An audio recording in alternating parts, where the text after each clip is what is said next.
1998 में वो पाकिस्तानी सेना के चीफ ऑफ आर्मी स्टाफ बने और 1999 में हुए एक अलग-थलग के बाद वो देश के चीफ एग्जीक्यूटिव बने थे। 12 अक्टूबर 1999 को पाकिस्तान के प्रधानमंत्री नवाज शरीफ ने घोषणा की कि वो अपने सेनाध्यक्ष जनरल परवेज मुशर्रफ को रिटायर कर रहे हैं, लेकिन शाम होने तक खुद शरीफ सत्ता से बेदखल हो चुके थे। कोलंबो से कराची आने वाली PIA के विमान पर सवार मुशर्रफ को यह अंदाजा नहीं था कि जमीन पर क्या ड्रामा हो रहा है, लेकिन विमान के जमीन पर उतरने के कुछ घंटे के अंदर ही मुशर्रफ ने पाकिस्तान के मुख्य कार्यकारी का पद संभाल चुके थे। इस पूरे खेल के खिलाड़ी थे पाकिस्तान के पूर्व राष्ट्रपति जनरल परवेज मुशर्रफ, जो अब इस दुनिया को अलविदा कह चुके हैं। नमस्कार, मैं शोएब सलमानी और आप देख रहे हैं हमारा खास कार्यक्रम दुनिया भर।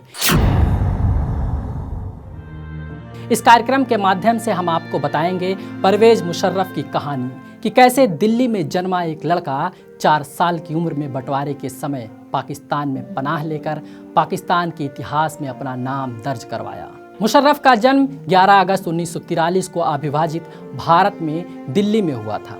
उनके बारे में कहा जाता है कि 1947 में दिल्ली से कराची जाने वाली आखिरी ट्रेन पर सवार होकर उनका परिवार पाकिस्तान गया था। कुछ सालों बाद जब उनके पिता को तुर्की में तैनात किया गया तो वो भी उनके साथ तुर्की गए। वहाँ उन्होंने रवानगी से तुर्की भाषा बोलनी सीखी। पाकिस्तान के शासकों पर बहुचर्चित किताब पाकिस्तान एट द हेल्म लिखने वाले तिलक देवेश्वर लिखते हैं कि मुशर्रफ के पूरे करियर के दौरान उनके दिल में तुर्की के लिए खास जगह रही। जब उन्हें अपने करियर के मध्य में एक ट्रेनिंग कोर्स करने का मौका मिला तो उन्होंने तुर्की को चुना। हालांकि उसके लिए अमेरिका भी एक विकल्प था।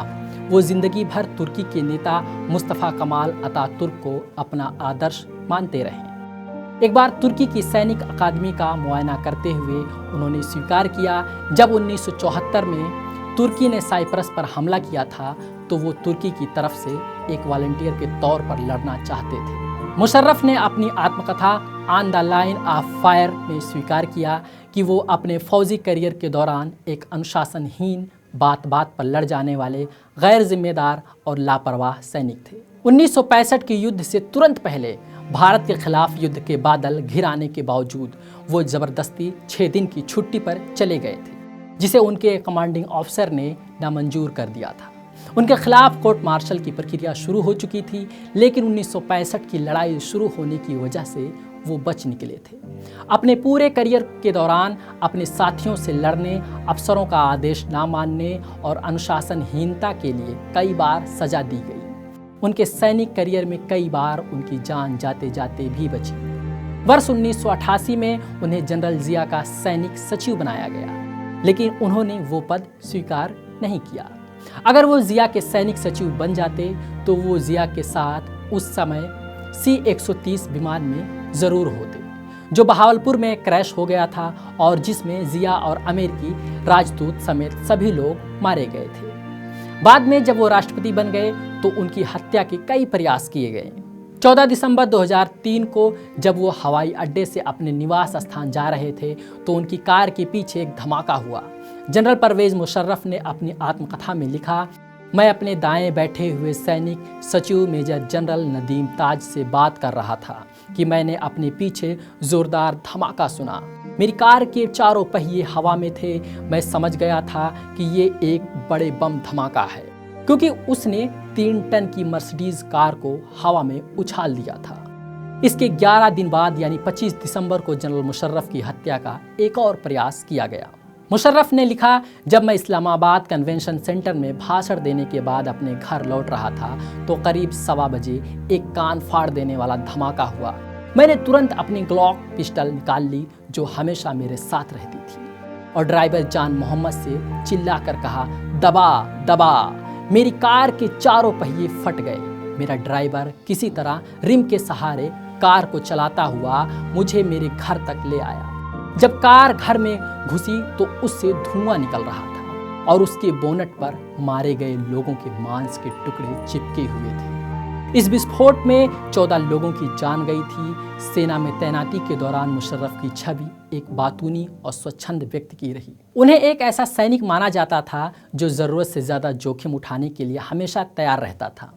पाकिस्तान की राजनयिक और मंत्री रही आबिदा हुसैन अपनी किताब power failure the political odyssey of Pakistan women में लिखती हैं, मुशर्रफ एक गर्म दिमाग के कमांडो के रूप में कुख्यात थे। वो अक्सर बिना सोचे समझे गैर जिम्मेदारी वाले फैसले लेते थे, लेकिन दूसरी तरफ बेनज़ीर भुट्टो उनके बारे में अच्छी राय रखती थी। श्याम भाटिया अपनी किताब good bye Shahzadi a political biography of Benazir Bhutto में लिखते हैं, तुर्की से आए प्रतिनिधिमंडल से मुलाकात के दौरान बेनज़ीर की मुलाकात मुशर्रफ से हुई थी।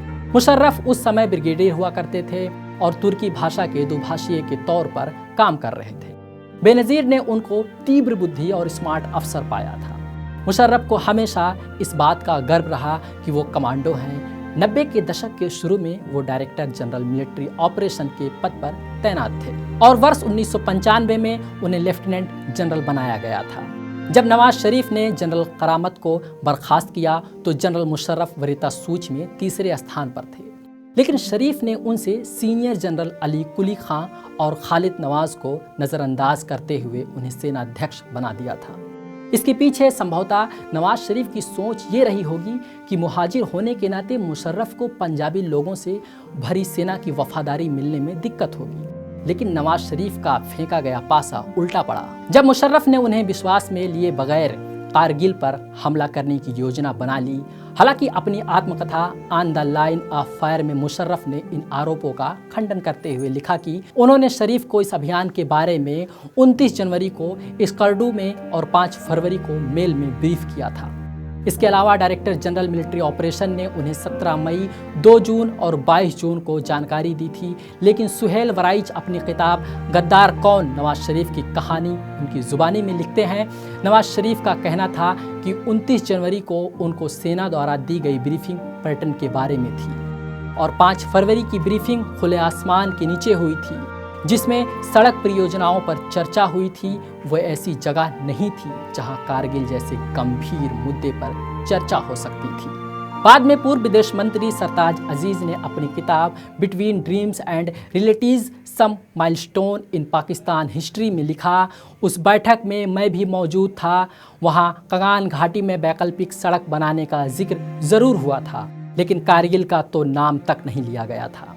पाकिस्तान के विदेश मंत्री के तौर पर मुझे 17 मई तक कारगिल ऑपरेशन की कोई जानकारी नहीं थी, ना ही मुझसे इसके कूटनीतिक परिणामों के बारे में कोई राय ली गई थी। परवेज मुशर्रफ ने 8 वर्षों तक पाकिस्तान पर शासन किया। मुशर्रफ के एक जीवनीकार मुर्तज़ा राजवी अपनी किताब Musharraf the years in power में लिखा, मुशर्रफ का पतन 9 मार्च 2007 को हुआ जब उन्होंने पाकिस्तान के मुख्य न्यायाधीश इफ्तिखार मोहम्मद चौधरी से झगड़ा मोल ले लिया।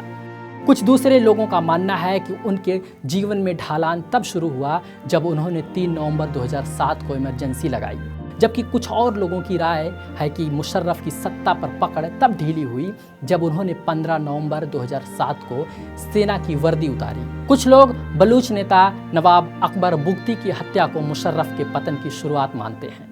मुशर्रफ के नज़दीकी दोस्त रहे कर्नल अकबर अली शरीफ का मानना है कि अप्रैल 2002 में कराया गया बोगस जनमत संग्रह इसकी मुख्य वजह थी। इस जनमत संग्रह के आधार पर ही उन्होंने अपने आप को निर्वासित राष्ट्रपति घोषित किया था। जिस किसी ने भी उनको इसकी सलाह दी वो उनका असली दोस्त नहीं था। भारत के खिलाफ कारगिल युद्ध की शुरुआत करने वाले मुशर्रफ ने 2001 में आगरा शिखर बैठक में भाग लेने से कोई गुरेज नहीं किया, लेकिन भारत आने से पहले उन्होंने राष्ट्रपति रफीक तारण को अपने पद से इस्तीफा देने के लिए मजबूर किया। इसके बाद उन्होंने अपने खुद के राष्ट्रपति बनने की घोषणा कर दी, वो भी सेनाध्यक्ष का पद छोड़े बिना। लेकिन इस शिखर बैठक का कोई सकारात्मक परिणाम नहीं निकला, क्योंकि भारत और पाकिस्तान कश्मीर और भारतीय सीमा के अंदर चरमपंथियों को पाकिस्तान के कथित समर्थन के मुद्दे पर अपने मतभेद सुलझाने में असफल रहे। मुर्तज़ा राजवी लिखते हैं कि इस बैठक के दौरान नाश्ते पर भारतीय संपादकों से मुशर्रफ की 2 टूक बातचीत को पाकिस्तान में तो बहुत पसंद किया गया, लेकिन संभवतः इसकी वजह से ही भारत के शीर्ष नेताओं से उनकी बातचीत आगे नहीं बढ़ पाई। मुशर्रफ ने अपनी आत्मकथा में बातचीत असफल होने का ठीकरा बिना नाम लिए तत्कालीन गृह मंत्री लाल कृष्ण आडवाणी पर फोड़ा। आडवाणी ने अपनी आत्मकथा माई कंट्री माई लाइफ में इसके लिए उल्टा जनरल मुशर्रफ को जिम्मेदार ठहराया। उन्होंने लिखा कि भारतीय प्रतिनिधिमंडल को अजीब सा दृश्य देखने को मिला जब पाकिस्तानी राष्ट्रपति ने हमारी ही ज़मीन पर कश्मीर और सीमा पार के आतंकवाद पर अपने जुझारू विचार भारतीय मीडिया के सामने रखे, वो भी उस समय जब वो बंद कमरे में भारतीय प्रधानमंत्री के साथ बातचीत कर रहे थे। पाकिस्तान के वरिष्ठ पत्रकार खालिद अहमद का मानना है कि मुशर्रफ की सबसे बड़ी उपलब्धि है प्रेस को आज़ादी देना। उन्होंने प्रेस को जितनी आज़ादी दी उतनी उनसे पहले के तथाकथित लोकतांत्रिक शासकों ने भी नहीं दी। उन्होंने जनरल जिया के बनाए गए इस्लामिक कानूनों को ख़त्म किया। एक पत्रकार के रूप में मेरे लिए उनका शासनकाल सबसे अच्छा समय था। आप खड़े होकर उनके खिलाफ कुछ भी कह सकते थे और उनमें उसे बर्दाश्त करने की क्षमता थी। भारत के मशहूर पत्रकार करण थापर को परवेज मुशर्रफ का कई बार इंटरव्यू करने का मौका मिला था। अपनी आत्मकथा डेविल्स एडवोकेट में करण थापर लिखते हैं कि एक इंटरव्यू में मैंने उनसे कई मुश्किल सवाल पूछे। मैंने उनसे पूछा, आपने पाकिस्तानी सेना का सेनाध्यक्ष रहते हुए जनतांत्रिक तरीके से चुने हुए प्रधानमंत्री को उखाड़ फेंका और फिर भी आप कहते हैं कि आपके इरादे नेक हैं। इससे विचित्र बात और क्या हो सकती है? उन पर इस तोहमत भरे सवाल का कोई असर नहीं हुआ। जनरल इस सवाल पर मुस्कुरा भर दिए। कमर्शियल ब्रेक के दौरान माहौल को खुशनुमा बनाए रखने के लिए मैंने उनकी टाई की तारीफ कर दी। उन्होंने मुझसे पूछा, क्या ये टाई वाकई आपको पसंद है? मैंने कहा, जी हाँ बिल्कुल, ये बहुत आकर्षक है। जैसे ही इंटरव्यू खत्म हुआ, जनरल मुशर्रफ ने वो टाई उतार कर मेरे हाथ में रख दी। मैं मना करता ही रह गया कि वो मैंने ऐसे ही कह दिया था, मेरा ये मतलब नहीं था, आप अपनी टाई उतार कर मुझे दे दें। लेकिन मुशर्रफ नहीं माने। जब मैंने उनसे हंसते हुए मजाक किया, अगर मुझे पता होता कि आप हर मांगी हुई चीज़ दे देते तो मैं आपका सोने का टाई पिन मांगता।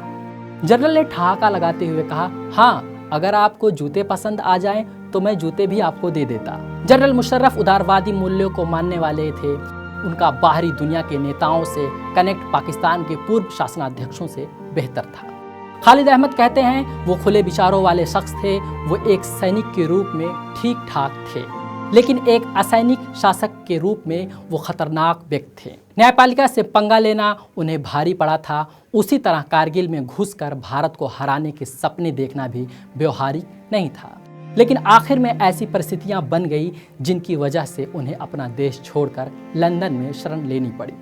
उनके खिलाफ 5 मामले दर्ज किए गए। वर्ष 2007 में जजों की गिरफ्तारी, इस्लामाबाद में लाल मस्जिद का ऑपरेशन, बेनज़ीर भुट्टो और अकबर बुगती की मौत और आपातकाल की घोषणा, जिसे सुप्रीम कोर्ट ने 31 जुलाई 2009 को अवैध घोषित कर दिया। लेकिन इसके बावजूद वो मई 2013 में होने वाले चुनाव लड़ने पाकिस्तान पहुंचे। 4 चुनाव क्षेत्रों से उनके पर्चे अस्वीकार कर दिए गए और 21 अप्रैल 2013 को उन्हें गिरफ्तार कर घर में ही नज़रबंद कर दिया गया।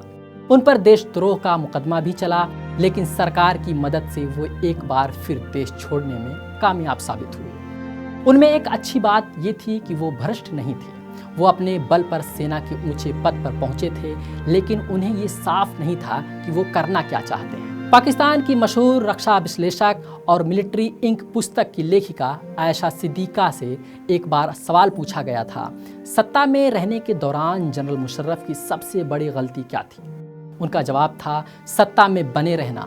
सभी जनरल उन जैसी गलतियां करते हैं, वो ये गलती करने वाले पहले जनरल नहीं थे। जिस जगह वो पहुंचे थे वहां से बाहर निकलना किसी भी जनरल के लिए मुश्किल होता है। आखिर में उनकी सारी राजनीतिक वैधता और विश्वसनीयता समाप्त हो गई थी। बाद में सेना ने मुशर्रफ से अपने आप को दूर करना शुरू कर दिया था। उसके अलावा सेना के नेतृत्व में परिवर्तन भी हुआ था, जिसे उन्होंने खुद अंजाम दिया था। और फिर अमेरिका की तरफ से भी सेना पर दबाव था, जिसकी वजह से उन्हें जाना पड़ा। अब बात कर लेते हैं उनके आखिरी दिनों की। एमाइलाइडोसिस नाम की एक बीमारी की शिकायत के बाद मुशर्रफ को 10 जून 2022 को संयुक्त अरब अमीरात के अस्पताल में भर्ती कराया गया था, जो धीरे धीरे मल्टी ऑर्गन फेल्योर में बदल गया। उन्हें जून 2022 में वेंटिलेटर पर रखा गया था। लंबे समय की बीमारी के बाद आज यानी 5 फरवरी 2023 को उनका निधन हो गया। ये कहानी थी एक शासक की, एक राष्ट्रपति की, एक जनरल की, उनके आलोचकों के नजरिए से एक तानाशाह की। ये कहानी आपको कैसी लगी? कमेंट बॉक्स में अपनी राय जरूर दें। मिलते हैं फिर एक नए कहानी के साथ। तब तक अपना ख्याल रखिए और देखते रहिए दुनिया भर।